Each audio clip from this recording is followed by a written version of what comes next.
5 снежня, чацвер, Белсадзум и Віталь Бабін з вами. Аналітика, навіны і размовы цягам бліжэйшай паўгадзіны вашай увазе запрашаю.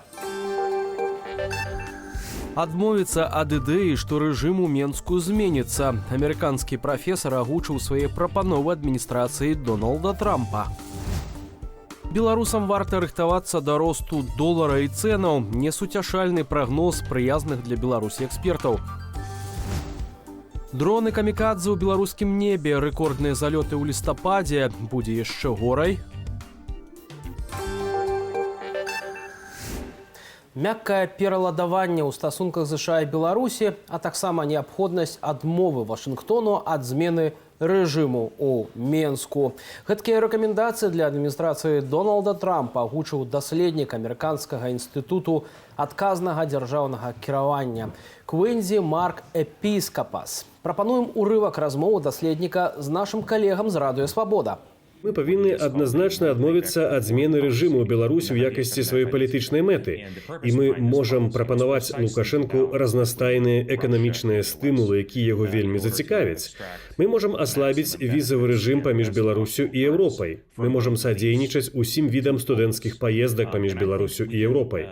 Можна гаварыць пра адкрыццё гандлю. Можна гаварыць пра заходнія інвестыцыі, бо, дарэчы, у апошнія гады Кітай усё больш інвестуе ў Беларусь.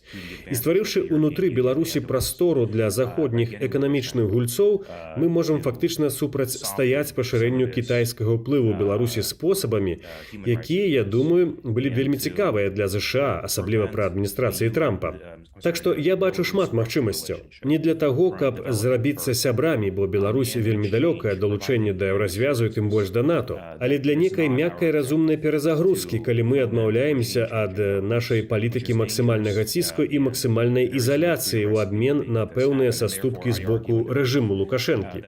З намі на сувязі Сергей Навумчык, намеснік старшыні Рады Беларускай Народнай Рэспублікі. Спадар Сергею, вітаю вас.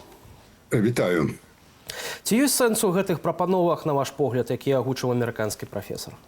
Сэнс разважаць ёсць над рознымі прапановамі, якія б яны не былі.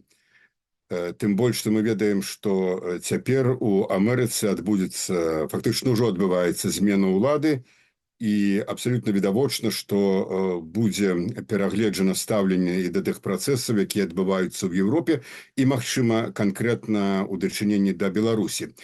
Але вось калі датычна менавіта вось гэтых прапановаў палітычнага аналітыка, мне здаецца, тут ёсць некалькі такіх базавых сістэмных памылак. Ввогуле, пры спробе ЗША адарваць Лукашэнку ад Масквы, вот што не толькі ён выказваюць іншыя, не ўлічваецца, што Лукашенко, калі не цалкам, дык у значнай ступені, значна больше, чым, скажем, до 2020 года, падкантрольны Пуціну. Мне падаецца, што адзінае, у чым ён абсалютна свабодны, гэта ў выбары сродкаў рэпрэсій. Якраз у гэтым сэнсе Беларусь з'яўляецца, як гэта давно ўжо пры Лукашэнку, такім выпрабавальным палігонам. Тое, што выпрабоўваецца на беларускім народзе, потым пераносіцца ў Расію. Хаця цалкам магчыма, што распрацоўваецца ў Маскве на Лубянцы. Дык вось, таксама там ён выказвае спадзяванне, што вось Лукашэнку могуць зацікавіць нейкія прапановы, звязаныя з студэнцкімі праграмамі, то бок выездам студэнтаў за мяжу, спрашчэннем візавага рэжыму, маецца на ўвазе выезд беларусаў за мяжу і гэтак далей, гэтак далей. Гэта, мне падаецца, абсалютна наіўныя меркаванні, бо Лукашэнку якраз гэта не цікавіць, наадварот. Ён хоча стварыць і ўжо пачаў ствараць з Беларусі канцлагер, фактычна такую зачыненую сістэму, адкрытую толькі, конечно, ў бок Расіі. І тут ягоныя інтарэсы, безумоўна, цалкам супадаюць з інтарэсамі Пуціна, які разглядае Беларусь як фарпост на заходняй мяжы расійскай імперыі. Ён спрымае Беларусь, Пуціна мае на ўвазе як частку расійскай імперыі, гэта безумоўна. І вось, так сказаць, адсюль і ўсё ідзе. Таму вось без уліку гэтага ніякія прапановы, безумоўна, над імі можна разважаць, напэўна, цікава разважаць, але яны папросту не спрацуюць, мне падаецца. А калі гаварыць пра змену ў Беларусі, то галоўная умова – гэта змена ў Расіі. Змена рэжыму ў Беларусі, вот на сённяшні дзень, сыходзячы з той сітуацыі, якую мы цяпер маем, магчыма, праз год, праз два штосьці памяняецца, але вот на сённяшні дзень, як выглядае, яна проста немагчыма без зменаў у Расіі. І я б сказаў, больш без распаду Расіі як імперыі. Тым не менш, на ваш погляд, што б Лукашенко магло б зацікавіць, калі б урад ЗША штосьці прапанаваў рэжыму ў Менску? Да і баюся, што яго цікавіць толькі асабістая бяспека. Больш нічога. Мне мала бачыцца, ці дакладней нават зусім не бачыцца, што Лукашенку можа нешта зацікавіць. Зноў жа паўтару. Лукашенко ўжо не вызначае палітыку Беларусі. Вот гэтая памылка, якую часта робяць, лічаць, што Лукашенко самастойны. Не і яшчэ раз не. Лукашенко не самастойны, ён цалкам падпарадкаваны Пуціну. Калі Пуцін пабачыць некаторыя выгоды, скажем, там, узвалення палітвязняў і гэтак далей, ну, напэўна, гэта адбудзецца. Калі не, то безумоўна, што не. Хаця можна меркаваць, што ў пэўным сэнсе ўсё ж такі пэўная гульня яго захадам будзе, але толькі ў тых межах, якія дазволіць яму Крэмль. Магчыма, гэтыя пытанні таксама будуць абмяркоўвацца падчас прыезду Владзіміра Пуціна ў Менск. Ці гэтая сустрэча можа быць нейкай лёсавызначальнай у нейкім ступені сэнсе? Ці ўсё ж такі гэта будзе такая стандартная сустрэча старых дыктатараў, якія сустракаюцца па некалькі часамі дзесяткаў разоў на год? Ну, тут варта адзначыць, што яна адбудзецца практычна дзень у дзень 25-годдзя падпісання пагаднення паміж Лукашэнкам і тагачасным кіраўніком Расіі Ельцыным аб стварэнні саюзнай дзяржавы. Таго пагаднення, якое Васіль Быкаў назваў канцом беларускай гісторыі і злачынствам стагоддзя. Таму выглядае, што вот тое рашэнне, якое яны хочуць прыняць, зноў у сферы ваеннай бяспекі, яно, безумоўна, нічога добрага беларускаму народу не прынясе, а толькі яшчэ больш замацуе Беларусь у ваеннай арбіце Масквы. Спадар Сергей, тым не менш, калі вяртацца да выбараў у Злучаных Штатах Амерыкі, ўжо ў студзені ў Белы дом прыходзіць Дональд Трамп, ці ёсць таксама шанец, што ў адміністрацыі Белага дома прыслухаюцца да такіх прапановаў з боку амерыканскага эксперта, і сапраўды пазіцыя Злучаных Штатаў у адносінах да рэжыму Лукашэнкі будзе перазагружана і больш мяккая, чым мы маем на сённяшні дзень? Так, я думаю, што гэта адбудзецца у той ці в іншай ступені. Мне цяжка меркаваць. Увогуле, асаблівасць Трампа як чалавека, ну і трэба ўжо казаць як палітыка, бо хто такі амерыканскі прэзідэнт як не палітык, так? Асаблівасць тым, што ён непрадказальны. Ён непрадказальны. Часам гэта бывае добра для палітыка, але часам бывае дрэнна. Таму, калі гаварыць пра Беларусь, то, безумоўна, штосьці будзе перагледжана, але зноў жа скажу, толькі па ўзгадненню з Крамлём. Вось, скажем так, ЗША будзе выпрацоўваць сваю палітыку, і тут я не згодны з гэтым аналітыкам амерыканскім, які думае, што Лукашенко – это самастойная фігура, не самастойная фігура.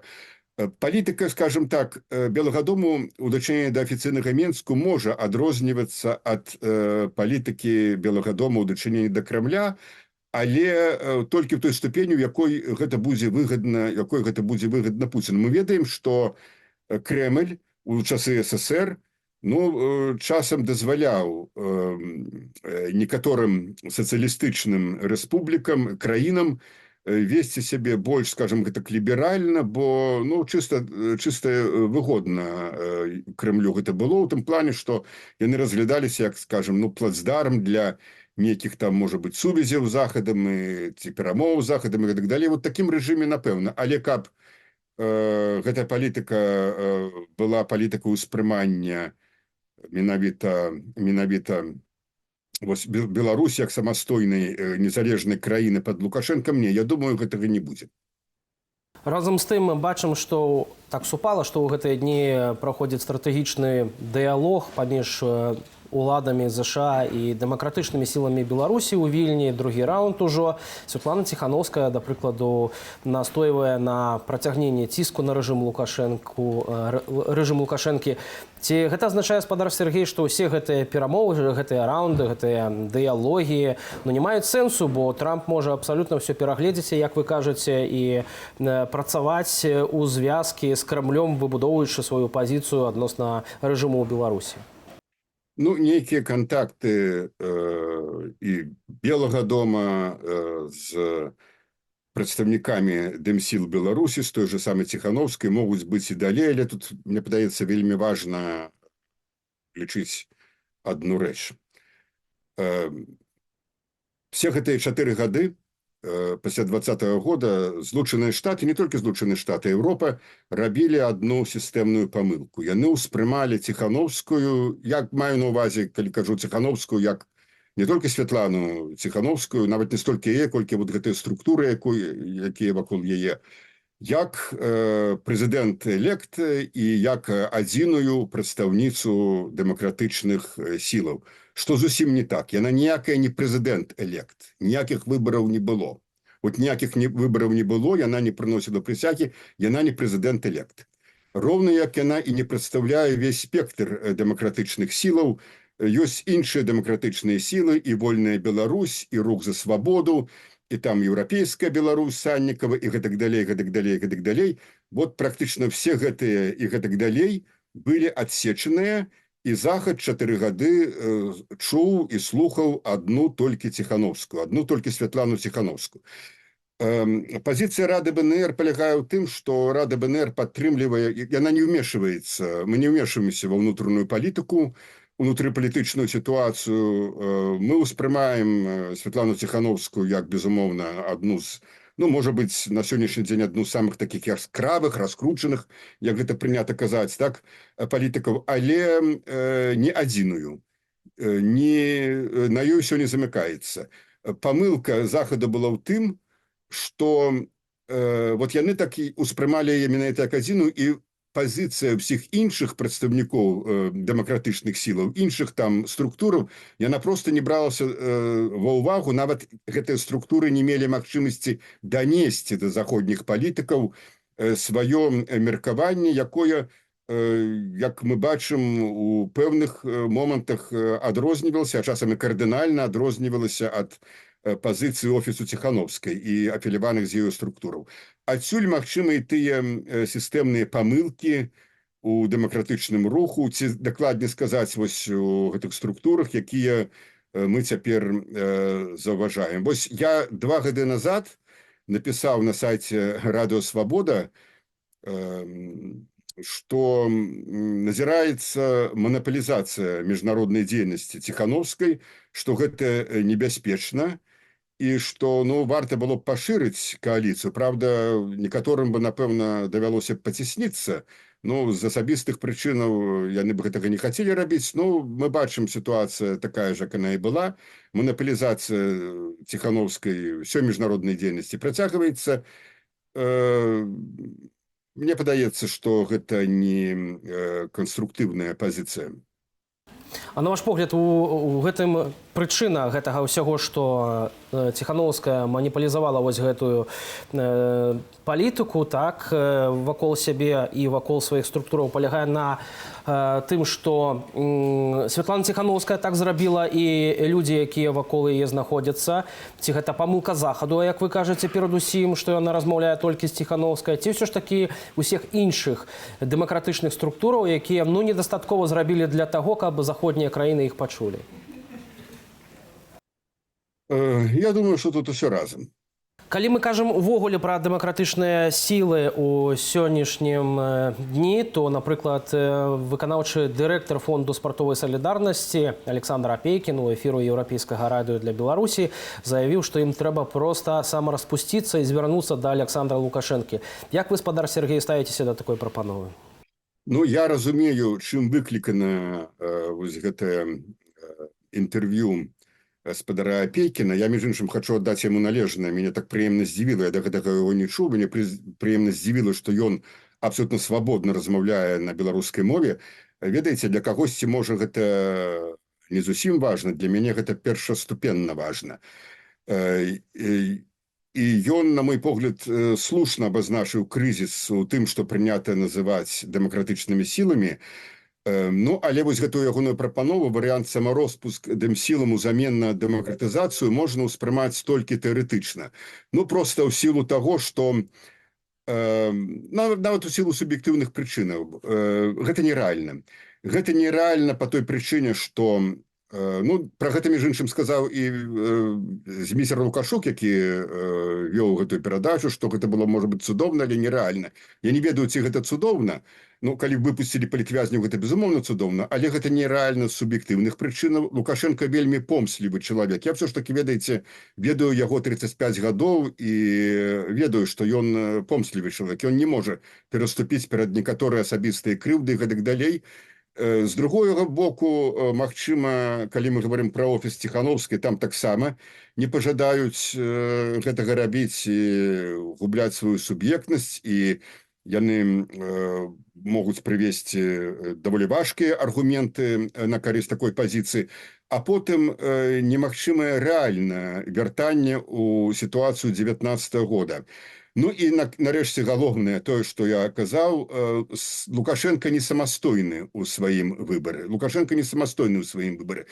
Я яшчэ дапускаю, што ён мог бы вызваліць палітычных вязняў, але вось тое, што ён можа вярнуць сітуацыю з беларускай мовай, з нацыянальнымі каштоўнасцямі, з арганізацыямі, тысячы арганізацый, грамадскіх арганізацый былі ліквідаваны ў сітуацыю до 2020 года, гэта абсалютна нерэальна. Это просто нерэальна. Ну, а што датычна Рады БНР, то тут і гаворкі няма. Рада БНР будзе выконваць свае абавязкі як сімвалы незалежнасці, якія былі дадзеныя ёй яшчэ ў 18 годзе, і складзе свае паўнамоцтвы толькі перад дэмакратычна абранай уладай, якая будзе гарантаваць незалежнасць Беларусі. Спадар Сергей, дзякуй вялікі за гэтую размову. Паліцыя Паўднёвай Карэі распачала расследаванне супраць прэзідэнта краіны Юн Сок Ёля. Яго вінавацяць у дзяржаўнай здрадзе. Нагодаю сталася ўвядзенне ваеннага стану, абвешчанае прэзідэнтам 3 снежня. Іншыя навіны ў нашым аглядзе. Польша наклала санкцыі на беларускае прадпрыемства, якое прадавала ў еўразвяз карбамід і аміячную салетру. Гаворка пра кампанію NFT, якую зарэгістравалі крыху больш за год таму ў Капцёўцы Гарадзенскага раёну. На думку польскага боку, кампанія насамрэч гандлявала прадукцыяй горадня Азоту, што застаецца пад санкцыямі. Нямецкага рэгіянальнага палітыка Йорга Дорнау падазраюць у абыходзе санкцыяў. Згодна з расследаваннем журналістаў тэлеканалу МДР Фернзен, у жніўні 2022 года беларуская кампанія «Цыбулька Бел» была канчатковым атрымальнікам тэлескапічнага пагрузчыка. Продаж гэтай тэхнікі ў Беларусь забаронены санкцыямі. Дорнау ёсць сузаснавальнікам «Цыбулькі Бел». Для працы ў кампаніі ён прыцягваў беларускіх палітвязняў. Дэпутаты нацыянальнага сходу Францыі большасцю галасоў падтрымалі вотум недаверу ўраду прэм'ер-міністра Мішэля Барнье. Кабінет цяпер мусіць сысці ў адстаўку. Гэта першы такі выпадак у Францыі з 1962 года. Барнье ж стаўся самым недаўгавечным прэм'ерам краіны. Ён прабыў на сваёй пасадзе ўсяго 90 дзён. Украіна ўвяла санкцыі супраць 19 прадстаўнікоў дзейнай улады Грузіі, у тым ліку супраць лідара партыі «Грузінская мара» Бідзыны Іванішвілі і прэм'ер-міністра Іраклія Кабахідзе. Гэта санкцыі супраць той часткі ўлады цяпер у Грузіі, якая здае Грузію Пуціну. Вельмі важна, каб нашыя партнёры таксама адкрыта заявілі пра тое, што адбываецца. Так бывае ў міжнародных справах. Калі своечасова не адрэагаваць або калі адрэагаваць непрынцыпова, то далей страчаныя дзесяцігоддзі і краіны, пазбаўленыя свабоды. Згодна з указам, гаворка ідзе пра забарону на ўезд на 10 гадоў, а таксама на ўдзел у эканамічнай і інвестыцыйнай дзейнасці на тэрыторыі Украіны. Яшчэ больш інфармацыі можна знайсці, перайшоўшы па QR-кодзе на вашых экранах і маніторах на наш тэлеграм-канал. Падпісвайцеся і чытайце інфармацыю, якую рыхтуюць нашыя калегі. Галоўная ўмова – гэта павінна быць бяспечна для вас. Таксама читайце нашу інтэрнэт-старонку belsat.eu. Пры той жа ўмове бяспека перадусім. Дзякую, што вы з намі. Еўразійскі банк развіцця даў макраэканамічны прагноз для Арменіі, Беларусі, Кыргызстану, Казахстану, Расіі і Таджыкістану на найбліжэйшыя гады. Што да эканомікі нашай краіны, эксперты прагназуюць запавольванне росту. Сёлета рост ВУП можа скласці 4,3% на лета, а толькі 2,6%. Далей можа назірацца яшчэ большае запавольванне эканамічнага росту. Гэтыя лічбы меншыя за прагнозныя паказнікі, што запланаваў на 2025 год Лукашенко. Паводле ягонага указу эканоміка мусіць вырасці на лета на 4,1%. Стрымліваць рост ВУП будуць дэфіцыт працоўнай сілы і абмежаваны доступ да перадавых тэхналогіяў. Сярод магчымых рызыкаў для эканомікі Беларусі у прагнозе называюць запавольванне расійскай эканомікі, а таксама парушэнне лагістычных ланцужкоў і ўвядзенне новых санкцыяў. З намі на сувязі Ольга Лойка, галоўная рэдактарка выдання «План Б», эканамічная аглядальніца. Спадарня Ольга, вітаю вас. Добрый день. Скажыце, чаму прагнозы Еўразійскага банку развіцця адрозніваюцца ад прагнозаў ураду часамі ажно ў 2 разы такое разыходжанне ёсць? Здесь можно обратить внимание на несколько вещей. Во-первых, часто прогнозы отличаются от действительности, часто корректируются, в этом нет чего-то экстраординарного. Но в случае с Беларусью и с прогнозами правительства и я думаю, что ключевое отличие одно – это то, что ЯБР учитывает российский прогноз и российские планы по охлаждению экономики, а белорусское правительство благополучно игнорирует российский фактор во всех буквально проявлениях. Да? То есть мы, когда рассуждаем о том, что случилось с белорусским рублем, не мы, а Головченко, он игнорирует российский фактор, да, все что угодно, включая там предпраздничный период и большие траты белорусов идут в ход, но то, что происходит с российской экономикой, не учитывается. Явр просто учитывает, что Россия целенаправленно уже полгода пытается охладить собственную экономику, и есть вероятность, есть ощущение, что в начале 2025 года это получится, то есть ВВП России замедлится. То есть это мы еще даже не учитываем тот фактор, что может закончиться война и снизится оборонзаказ. Это еще один фактор на снижение. Вот. Поэтому в Беларуси другие задачи, тем более, что в начале года выборы, как мы можем сейчас снизить планку. Калі вайна не скончыцца, то ў гэтым выпадку эканоміка будзе абцяжарана дадатковымі нейкімі санкцыямі, нейкімі выклікамі. Я маю на ўвазе і эканоміка Расіі, і суадносна эканоміка Беларусі. Ці гэта ўжо ідзе як панакатана, і тут нейкіх сюрпрызаў чакаць не варта? Видите, казалось, что ничего неожиданного не случится, а тут случились санкции в отношении Газпромбанка, плюс вторичные санкции на пользователей российского свифта. Я думаю, что это не последняя болевая точка, и если все будет продолжаться по санкционному пути, то да, будут постепенно черные лебеди из самых неожиданных мест, да. Опять, это мы все не учитываем, когда прогноз делаем фактически. Это возможно, и это может сильно повлиять, да. Разам з тым гаворка ідзе таксама пра долар. Апошнім часам на біржы ён стабілізаваўся, хаця назіраўся рост апошнімі тыднямі. І тут такі цікавы фактар. Эканамісты, дакладней эксперты Еўразійскага банку развіцця плануюць, што ажно ў 2027 годзе курс долара ў нашай краіне будзе хутчэй за ўсё не перавышаць 3 рублі 70 копеек за 1 долар, хаця ўжо некалькі тыдняў таму, дакладней нават некалькі дзён таму, ён уже дасягнуў такога ўзроўню. Ці гэта рэальна ўвогуле, спадарня Ольга? На самом деле, это не очень характерно вообще для валют развивающихся стран, да, такая стабильность относительная. Вот. В обычной ситуации, возможно, я бы сказала, что, почему нет, может и быть. Но сейчас, мне кажется, что планы на 2027 год – это вообще такая какая-то абстракция. Вот один черный лебедь, и в течение недели мы там имели больше, чем 3,6.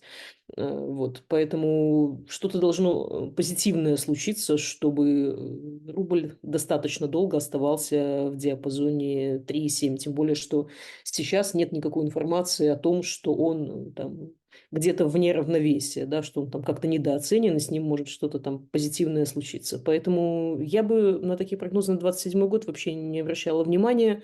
Вот, знаете, как это прогноз погоды на длительный период, он может быть просто экстраполяцией, допустим, там, аналогичного периода прошлого года, так и тут. Можно посмотреть, как примерно колебался рубль, как он девальвировался постепенно в течение последних 2 лет, и предположить, что где-то то же самое будет с ним и последующие 2 года. Но мы понимаем, что сейчас не та ситуация, когда можно сказать, что все стабильно, и вот мы там потихоньку девальвировались, так и будем потихоньку девальвироваться. Ну, нет, сейчас нет оснований так считать. Тем более, что мы видим, что в конце года и с торговым сальдо начались сложности, да. Да, власти говорят, что, ну вот, допустим, зато население по-прежнему сдает валюту. Ну, мы же понимаем, что валюта у населения тоже кончится со временем. Невозможно постоянно этот тренд продолжать. Поэтому я не вижу каких-то позитивных факторов. Почему бы нам надо быть оптимистами до 27 года? А калі ўрад, допустим, будзе рабіць валютныя інтэрвенцыі пры дапамозе золотавалютных рэзерваў, ці гэта не скажа таксама на такую станоўчую дынаміку курсу долара, які будзе ну не так хутка расці, як мы назіралі гэта апошнім часам? Ну, видите, резервы используются для того, чтобы сбить колебания. А если это не колебания, а новый тренд, новая тенденция, если у нас, допустим, дефицит торгового баланса становится хроническим, то нет смысла сбивать это золотовалютными резервами. Быстрее кончатся золотовалютные резервы, чем этот тренд. Это для сглаживания колебаний. Если вдруг внезапно какой-то скачок спроса или какое-то там неожиданное событие, которое вызвало неоднозначную реакцию. А для стабильных проблем нужны какие-то решения, нужен поток поступлений, а не там, достать из заначки, что не так легко сделать, и использовать на то, чтобы что-то поддержать, кому-то что-то доказать. Многія беларусы напужаныя магчымай дэвальвацыяй пасля прэзідэнцкіх так званых выбараў. На ваш погляд, калі нават не здарыцца гэтая дэвальвацыя, ну, такая аднамаментная, як мы гэта назіралі ў 2011 годзе, ці варта чакаць нейкіх сюрпрызаў, то бок за што беларусам варта больш за ўсё варта хвалявацца ў дадзены момант, ці можа быць наадварот не варта это рабіць? Ну, я бы сказала, что никаких симптомов девальвации пока не видно, а вот двузначной инфляции вполне можно начать бояться. И это тоже довольно неприятно, хотя белорусов, наверное, сложно этим удивить. Мы и трехзначную инфляцию помним, вот, но как бы это плохо. Это плохо для экономики, для бизнеса, для всего. На ваш погляд, якія тавары, паслугі могуць падаражаць больш за ўсё? Ну, как обычно, все импортное, все по схемам. Ну, не знаю, сложно предположить на самом деле. Опять мы не очень понимаем, где сейчас навес самый большой образовался, да, то есть государство держит цены уже достаточно длительный период, и производители явно захотят компенсировать свои убытки, когда цены разрешат отпустить. Поэтому кто и как наберется наглости и оценит свои убытки, сказать сложно. Да, но по импорту это традиционно все. Это всегда дорожает все с запасом и быстрее, да. Так лагічна это все в прынцыпе выглядае. Пабачым, як будзе выглядаць у рэальнасці. Дзякуй вялікі за гэтую размову. Мінімум 17 дронаў камікадзе «Шахед» заляцелі ў Беларусь уначы, паведамляе маніторынгавы цэнтр «Беларускі ГАЮ». Праз гэта ўпершыню ў снежні у паветра паднялі самалёт-знішчальнік. Рэкордным жа паводле колькасці расійскіх дронаў, што заляталі ў Беларусь, стаўся мінулы месяц. Цягам лістапада зафіксавалі не менш за 151 такі выпадак.